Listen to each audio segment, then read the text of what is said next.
Se reanuda la sesión. Una vez transcurrido el receso decretado, se reanuda esta audiencia. En este momento procede a emitir la resolución que en derecho corresponde en torno a la medida cautelar que se deba de imponer precisamente a la parte imputada. Va a ser al tenor de las siguientes consideraciones, argumentaciones de hecho y de derecho. Se les hace saber a las partes que esta resolución evidentemente va a obrar en el sistema de gestión judicial, no va a exceder de las consideraciones, argumentaciones de hecho y de derecho que vaya realizando este resolutor de manera oral.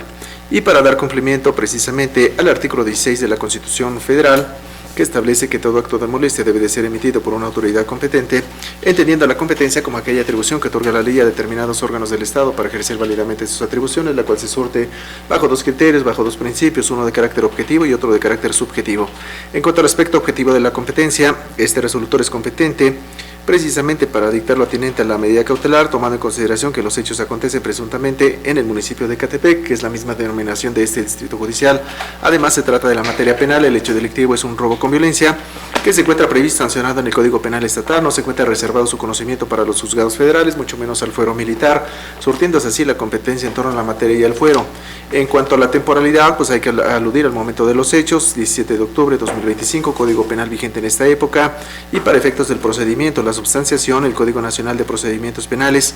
vigente ya en toda la República Mexicana. En cuanto al ámbito personal de validez, también se surte, tomando en consideración que la parte imputada, pues evidentemente ya es mayor de 18 años y le resulta aplicable la legislación penal estatal. Eso es por lo que hace al criterio objetivo de la competencia. En cuanto al criterio subjetivo, no se plantea ninguna excusa, ninguna recusación en términos de los artículos 36 y 37 de la ley adjetiva de la materia, lo que garantiza objetividad e imparcialidad en el dictado de esta resolución. Ahora bien, en cuanto para dar cumplimiento al artículo 159 de la ley adjetiva de la materia, que establece los requisitos mínimos que debe de contener la resolución que impone una medida cautelar, el primero de ellos es la medida cautelar y su justificación. Este resolutor evidentemente no va a exceder a la pretensión de la Fiscalía de la prisión preventiva de carácter justificado que está solicitando. Ello es así, tomando en consideración el contenido del artículo 19 de la Constitución Federal, 167, 155, pero sobre todo el 156 de la ley adjetiva de la materia, derivado de que la prisión preventiva tiene carácter excepcional y se aplica precisamente cuando otras medidas cautelares no sean suficientes para garantizar tres fines legítimos. El primero de ellos es garantizar la comparecencia en el juicio, garantizar que no se va a obstaculizar la investigación, número 2, y número 3, garantizar la seguridad de la víctima, de la parte ofendida, de los testigos o de la comunidad. Para la prisión preventiva de carácter justificado, pues evidentemente se debe de realizar un test de proporcionalidad de acuerdo a las sentencias emitidas por la Corte Interamericana de Derechos Humanos, en donde ha condenado al Estado mexicano precisamente por la imposición de la prisión preventiva de carácter oficioso. Establece que precisamente esta medida cautelar es inconvencional y para la imposición de la medida cautelar que sí se puede aplicar es la de carácter justificado, pero va en función precisamente a un test de proporcionalidad, que es una herramienta metodológica en la cual se pondera precisamente la colisión de derechos humanos, de derechos fundamentales, y en ese sentido se debe de aplicar bajo tres subprincipios. Uno es el de idoneidad, el de necesidad y el tercero es de estricta proporcionalidad. Es decir, el Ministerio Público debe de establecer por qué la medida cautelar de prisión preventiva de carácter justificado es la adecuada para conseguir esos fines legítimos que cobran reflejo en el artículo 153 del Código Nacional de Procedimientos Penales. Además, debe de establecer esa necesidad, porque otra medida cautelar no es suficiente de las contenidas, en este caso de las contenidas en el artículo 155 del Código Nacional, que establece habida cuenta una formulación sistemática y lógica en cuanto a su gravedad, derivado de que la fracción primera es la menos lesiva, y así se van agravando hasta llegar a la 14ª, que es la prisión preventiva de carácter justificado. Entonces el Ministerio Público debe de justificar esa necesidad, porque otras medidas cautelares no son suficientes para garantizar esos fines legítimos. Además, pues debe de justificarse esa estricta proporcionalidad en el sentido de que no sea exagerada ni desmedida frente a las ventajas que se obtienen, lo cual pues evidentemente quedó evidenciado ante la argumentación del Ministerio Público, pues no justificó ninguna circunstancia, ningún fin legítimo, ninguna cuestión atinente precisamente a ese test de proporcionalidad. Este resolutor pues no puede ir más allá de las argumentaciones que realizó el fiscal en este momento. Sin embargo, este resolutor, pues evidentemente también no puede soslayar que debe de atender a las manifestaciones de la parte ofendida, de su representante, como parte ofendida. Esto para garantizar precisamente es un derecho humano también fundamental de la parte ofendida, consagrado en el artículo 20 constitucional, apartado C, en su fracción segunda, que establece son derechos de la víctima o del ofendido, que en este caso comparecen en su calidad de representante del ofendido, coadyuvar con el Ministerio Público a que se le reciban todos los datos de prueba, elementos de prueba, y a intervenir en lo que interesa, dice esa misma fracción, y a intervenir en el juicio e interponer recursos. Si tiene derecho a intervenir, pues evidentemente que voy a intervenir para que sean tomadas en consideración mis argumentaciones, alegaciones, sino para que tengo ese derecho fundamental. Además, en correlación con la fracción sexta de dicho numeral e inciso C, a solicitar las medidas cautelares y providencias necesarias para la protección y restitución de sus derechos. En este caso, el artículo 157 de la Ley Adjetiva de la Materia establece como limitante que en el sentido de que la prisión preventiva únicamente puede ser solicitada por Ministerio Público, lo cual pues acontece en el particular, ya fue peticionada por Ministerio Público, y en relación a las argumentaciones, consideraciones, pues se deben de tomar en cuenta las que hizo el asesor jurídico, si no, no tendría razón de ser precisamente su actuación, su intervención, si no se le va a tomar parecer y si no se van a tomar en consideración sus argumentaciones. En ese sentido, este resolutor, retomando, pues evidentemente no va a acceder a la prisión preventiva de carácter justificado, derivado de que la prisión preventiva tiene esa connotación de su imposición de manera excepcional. Se debe de privilegiar la libertad de las personas, ello en términos del artículo 7.3 de la Convención Americana sobre Derechos Humanos. Como consecuencia de ello, este resolutor, pues evidentemente también tiene que hacer un pronunciamiento en relación a los datos de prueba invocados por la defensa, ello en términos del artículo 161, pero sobre todo el artículo 163 del Código Nacional de Procedimientos Penales, que faculta a las partes, al momento de imponer la medida cautelar, que puedan invocar o desahogar datos de prueba, es decir, nos da estas dos vertientes, estas dos posibilidades, invocar datos de prueba o bien desahogar medios de prueba. Lo que hizo la defensa en este momento pues es únicamente invocar esos datos de prueba, como fue la opinión técnica del Centro Estatal de Medidas Cautelares, en donde se concluye que tiene un riesgo medio que pudiera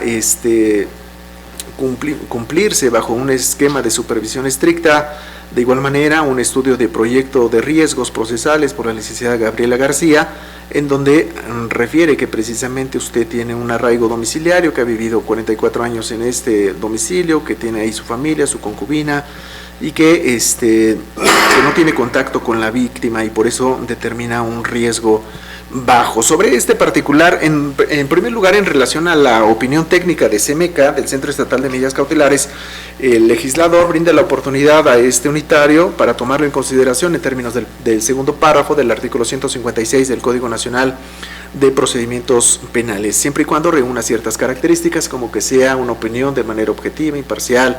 en ese sentido. Y es lo que también va a realizar este resolutor, pues tomarlo en consideración. En cuanto al estudio proyecto de investigación, pues deja de establecer que es un dato de prueba idóneo pertinente para justificar un arraigo domiciliario, un arraigo familiar, y en relación al riesgo para la víctima, pues no se le puede tomar en cuenta, derivado dice que no tiene contacto con la víctima, pero pues esa circunstancia está de manera aislada, no establece bajo qué circunstancias o consideraciones realizó esta conclusión. No se establece precisamente de la invocación que realiza su abogado defensor por qué no hay habría algún riesgo para la víctima. Únicamente refiere que no tiene contacto con la víctima, pues esto no arroja mayor información para concederle ese valor jurídico en cuanto a ese tópico del riesgo para la víctima. En cuanto al dictamen en materia de criminología y psicología, refiere que no hay factores que puedan sustraerse de la acción penal. Primeramente, pues evidentemente están utilizados ahí malos términos por el perito, porque propiamente la acción penal pues se refiere a un término jurídico que no tiene que ver con el peligro de sustracción al procedimiento, son cosas distintas. Pero sobre todo porque dice que tampoco puede atentar contra la víctima o testigos, pues no sabe el domicilio de la víctima. Sin embargo, esa circunstancia queda demeritada en el sentido de las circunstancias del hecho. ¿Por qué? Porque los hechos acontecen no en el domicilio de la víctima, acontecen en su lugar laboral, en la presunta tienda, en la tienda OXXO, a la cual se hace referencia materia de estos hechos. Entonces, en relación a la víctima, pues tampoco se le puede conceder el valor jurídico pretendido por la defensa, únicamente para justificar que tiene un arraigo domiciliario, lo cual también acontece con el dictamen en materia de criminalística de campo, pues se verificó su domicilio del justiciable, hay unas constancias domiciliarias, como es su credencial para votar, la entrevista de su concubina, pues para corroborar precisamente de que se trata de este inmueble en el cual habita Carlos Castillo número 10, que existe este domicilio y que ahí lo habita y que hay un arraigo domiciliario y familiar. Incluso están las coordenadas de geolocalización, por ello pues resulta idóneo y pertinente para justificar ese tópico. En cuanto al certificado de estudios de preparatoria, pues este resolutor no le concedería el valor jurídico pretendido, derivado de que es expedido por una universidad autónoma, pero de otra entidad federativa. Si lo que se pretende justificar es un arraigo familiar, domiciliario, en este municipio, en este estado, y este es del estado de Hidalgo, pues no tiene convergencia, no tiene relación, entonces no se toma en consideración. No obstante lo anterior, pues los restantes datos de prueba justifican un presunto arraigo domiciliario familiar que tiene usted. Lo que también suma las entrevistas de Elvia Zárraga Pichardo y Edwin Axel Carrera Hernández, en donde aluden pues que precisamente son vecinos, lo conocen, que siempre ha vivido ahí, que es una persona trabajadora, etcétera, pues para justificar su arraigo es un dato de prueba son datos de prueba idóneos y pertinentes, habida cuenta que crean fiabilidad en el sentido de que obran sus identificaciones y presentan la misma calle con diversa numeración, pero pues esto hace establecer de manera razonada que tiene un arraigo domiciliario. Entonces, en cuanto al arraigo domiciliario y los fines legítimos que alude el artículo 153 en correlación con el 19 constitucional, pues evidentemente del artículo 168 al 170 de la ley adjetiva nos establece los parámetros que se deben de tomar en consideración para verificar cuánto está comprometida esos fines legítimos. El artículo 168 hace alusión precisamente al arraigo domiciliario, lo cual pues ya quedó evidenciado que sí cuenta con esos datos de prueba invocados y que hasta este momento pues no se encuentran contrarrestados con algún otro que tiene un arraigo domiciliario. Familiar, pues también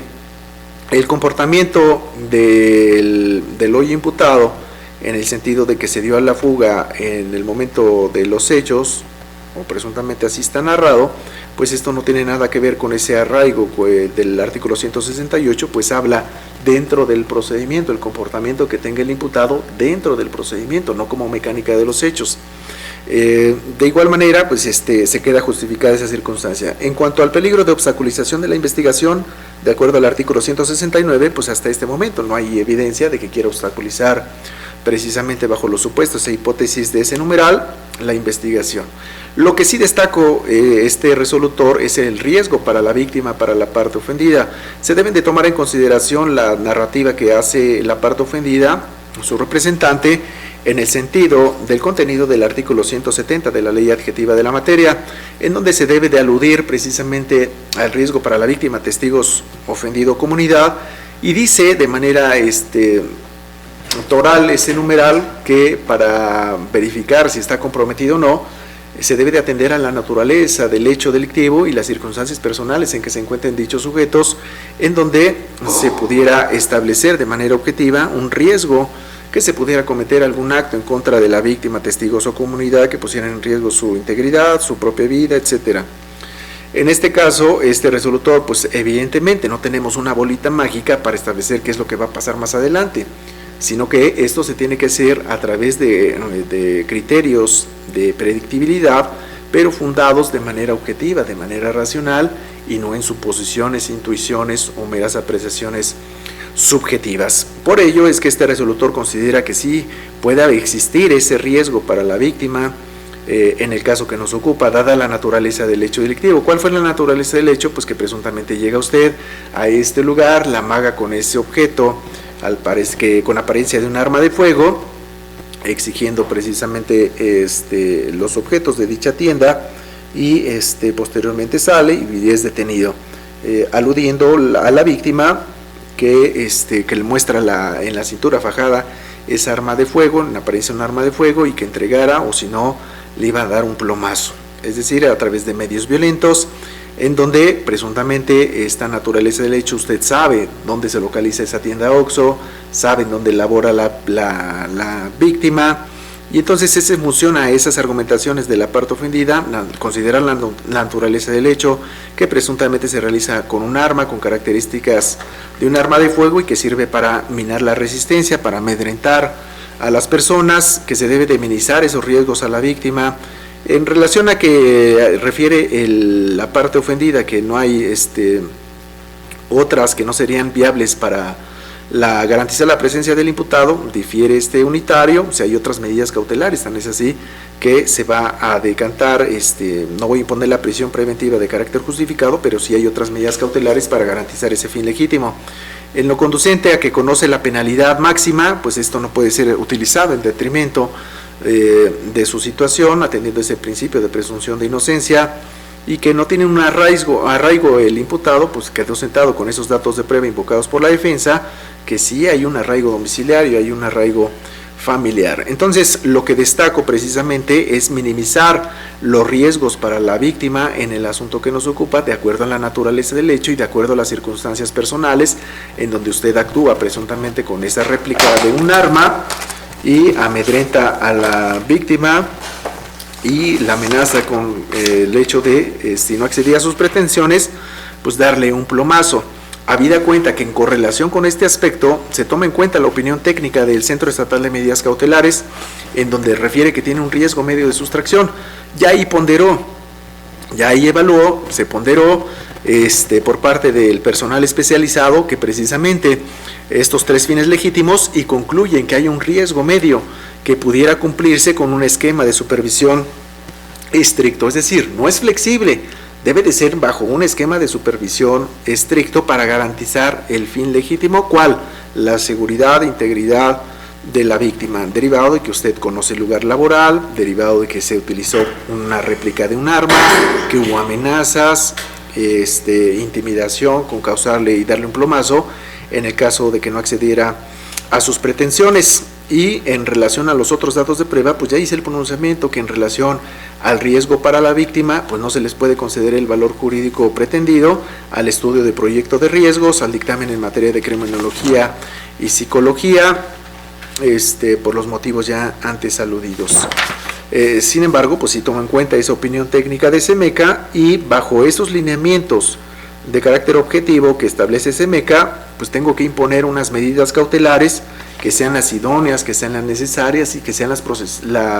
proporcionales,